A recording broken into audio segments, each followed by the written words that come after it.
bonjour et bienvenue à vous, qui êtes de plus en plus nombreux à nous regarder. Nous cherchons à comprendre les principaux mécanismes issus des théories économiques dominantes. Et aujourd'hui, nous allons évoquer le douloureux problème des inégalités. Allez, dites-nous comment elles vont bouger, vos inégalités, et comment on pourrait les réduire. Oui, alors c'est Simon Kuznets qui a montré le premier que les inégalités dans les pays qui s'enrichissent évoluent le long d'une courbe en cloche. Voilà, elles augmentent dans un premier temps et puis elles diminuent ensuite. Voilà. Quand un pays s'enrichit dans les premiers temps, certains évidemment s'enrichissent plus vite que d'autres. Mais dans un deuxième temps, lorsque la richesse nationale est suffisante, l'État peut installer des structures politiques solides qui permettent d'assurer des prélèvements fiscaux sur les plus riches afin de redistribuer la richesse vers les populations qui ont été tenues à l'écart de la croissance économique. D'accord ? D'accord. Mais est-ce que c'est un constat ou est-ce que c'est une loi? Enfin, ça se passe forcément toujours comme ça? Disons que le capitalisme naissant porte en lui des mécanismes d'accumulation qui sont porteurs d'inégalités. Ça, c'est absolument incontestable. Ah bon? Oui. Et comme quoi, par exemple? Et comme les mécanismes du crédit, par exemple, tout Ah oui, simplement. Oui. oui, je me souviens, on en avait parlé l'année dernière. Oui, enfin, on ne prête qu'aux riches, quoi, c'est ça? Oui, et c'est d'ailleurs tout à fait normal en fait, parce que prêter, on l'avait vu, est une activité risquée. Et la meilleure façon de réduire le risque, eh bien, c'est de prêter à ceux qui ont déjà beaucoup. Oui, et c'est pour ça qu'on a inventé la microfinance, pour prêter quand même aux pauvres. Oui, mais en fait, comme ce que rapporte un prêt est proportionnel à la somme que vous avez prêtée, et par conséquent, il n'y a que les riches qui s'enrichissent vraiment en empruntant. Creusant du coup les inégalités. Je comprends. Bon, mais vous avez dit qu'à partir d'un certain seuil, l'État intervient et réduit les inégalités, c'est ça? Oui, et enfin certaines inégalités, celles des revenus. En fait, un système de redistribution des revenus, comme celui que nous avons en France, il est très efficace. Voilà. Les riches en sortent un peu moins riches, d'accord, mais les pauvres en sortent un peu moins pauvres. Alors, pourquoi est-ce qu'on nous annonce chaque année une nouvelle croissance du nombre de milliardaires? Ah, parce que les milliardaires ne sont pas vraiment concernés par la redistribution. Ah non, non, non, ils gagnent trop d'argent pour ça. Et comment ça, ils gagnent trop d'argent? Bah, raison de plus pour les faire payer.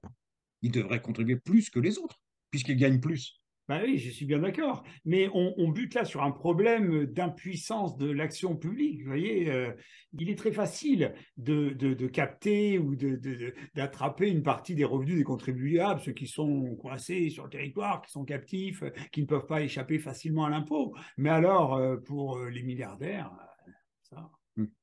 Je sens qu'on va parler d'évasion fiscale là, hein? Oui, non, enfin, juste d'optimisation fiscale, oui. Parce que les capitaux bougent facilement dans notre monde, on favorise leur libre circulation, justement. Il est donc très difficile d'empêcher les plus riches de placer leurs capitaux à l'abri du regard des États.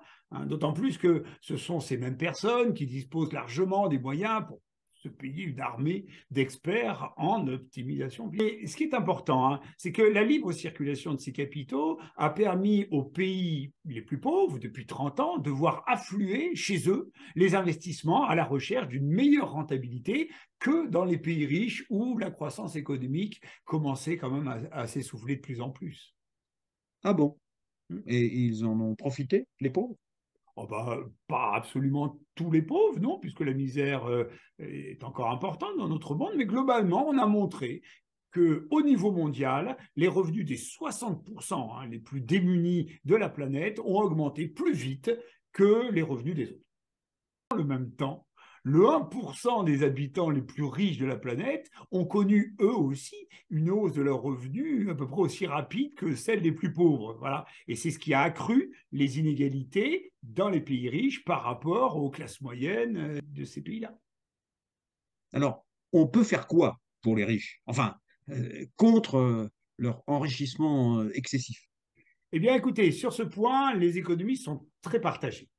Ah bah, dites toujours, hein. Je vais vous aider à trancher, moi.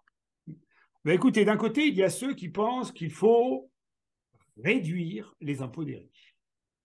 les augmenter, vous voulez dire. Non, Les non, non, augmenter. non, non, j'ai bien dit les réduire. Voilà. Parce que comme ça, ils investiront encore plus dans les pays pauvres, hein, et ils feront travailler plus de gens. Ouais, enfin, vous voulez dire qu'ils feront travailler leurs conseillers en optimisation fiscale et en placement profitable. Non, pas seulement. Hein. L'idée, c'est, on a vu que les banquiers préfèrent prêter aux riches, d'accord? Eh bien, il faut stimuler comme ça les capacités d'investissement qui se traduiront toujours, hein, par des créations d'emplois et des distributions de revenus. Ah bon? Et c'est démontré, ça, que la baisse des impôts sur les riches stimule la croissance. On a une prix Nobel d'économie, Esther Duflo, qui a montré, en s'appuyant sur des études solides, que en fait, ça ne s'est jamais vraiment vérifié. Hein, dans les pays, en tout cas, qui ont réduit les impôts, les taux d'imposition marginaux sur les plus fortunés. Non. Bon, eh bien, pour cette solution, hein, c'est donc tranché, ça ne fonctionne pas. Alors, c'était quoi votre deuxième proposition? Alors, puisqu'il semble inefficace de baisser les impôts ou d'augmenter, hein, les impôts des riches qui vont y échapper, eh bien, il faudrait tout simplement essayer d'empêcher qu'il y ait trop de gens trop riches dans le monde. Excellente idée, ben oui, hein. D'autant plus qu'ils polluent bien plus que les autres. Hmm. Et que si on veut calmer la croissance, on devra partager plus radicalement les richesses. Alors, on fait comment pour réduire le nombre de riches? Dites-moi. Eh ben, j'en sais rien. Voilà. Je sais pas. Comment ça, vous savez pas? Ben non, qu'est-ce que vous voulez? Les économistes se sont souvent penchés sur la réduction de la pauvreté, ça c'est sûr. Hein, mais sur la réduction de la richesse, ben non, même excessive, ça n'a jamais été un sujet pour les économistes. Alors on ne sait pas Ah oui, bah, comment faire évidemment, pour... évidemment, puisque trop, c'est jamais assez, comme disent les Américains. Et c'est pour la même raison qu'ils n'arrivent pas à penser la fin de la croissance. L'économie, en fait, c'est une promesse d'enrichissement sans limite. Ah oui, d'ailleurs, j'avais un truc à vous dire, hein, concernant la croissance. Les économistes, par contre, ont montré qu'elle serait bien plus forte si les inégalités étaient plus faibles. Hein. Car l'essentiel de la croissance ces dernières années est allé aux plus riches, aux plus aisés. Hein. Alors, si l'accroissement des richesses était allé aux plus démunis, selon une logique de demande, hein, d'augmentation de la demande, eh bien la richesse mondiale aurait été plus forte. Mais c'est horrible, ça! Eh oui, vous avez raison. On a quand même perdu une sacrée occasion de faire plus de croissance en partageant plus. Mais non, mais je veux dire que finalement, vous êtes en train de me dire que si le monde avait été plus partageur, si la croissance avait été distribuée de façon plus équitable, on aurait fait plus de croissance? Oui, C'est plus, ça? oui, plus de richesse, c'est certain, c'est certain. Mais oui. Mais plus de croissance, c'est plus de pollution et de déchets. Donc, la recherche de justice sociale va à l'encontre de la réduction des dégâts environnementaux. Mais, mais pourquoi les écologistes disent le contraire? Mais je me sens complètement perdu, moi. Mais non, mais en fait, c'est parce que vos amis écologistes supposent en préalable que l'on sort de la croissance. OK? Et alors, dans ce cas-là, seulement dans ce cas-là, en effet, la justice sociale sera la seule voie possible pour continuer d'améliorer le sort, la situation des plus démunis. Hein, il faudra alors prendre aux plus privilégiés. Ouais. Et de quels privilégiés parlez-vous? Des milliardaires?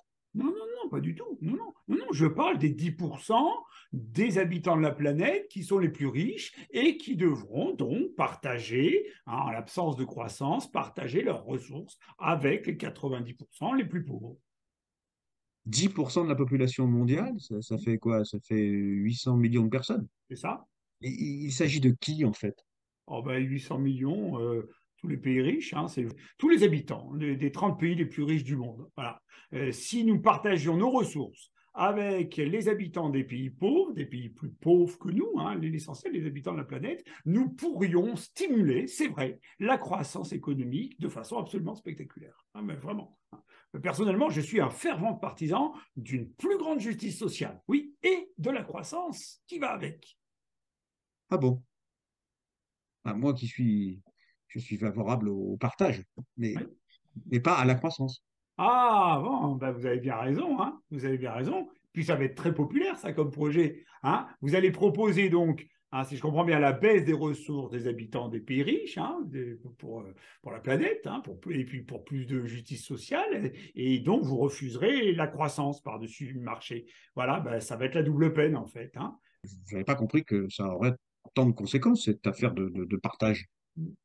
Donc, si je comprends bien, les inégalités, en fait, c'est nous qui en avons bien profité, en fait. C'est ça? Et oui, c'est nous, c'est vous, c'est moi, c'est tous les habitants des pays privilégiés. Voilà. Et vous avez bien raison de le dénoncer. Voilà. Enfin, il y a toujours une solution, hein, Oui, à moins que. à moins que vous redeveniez un fervent partisan de la croissance économique.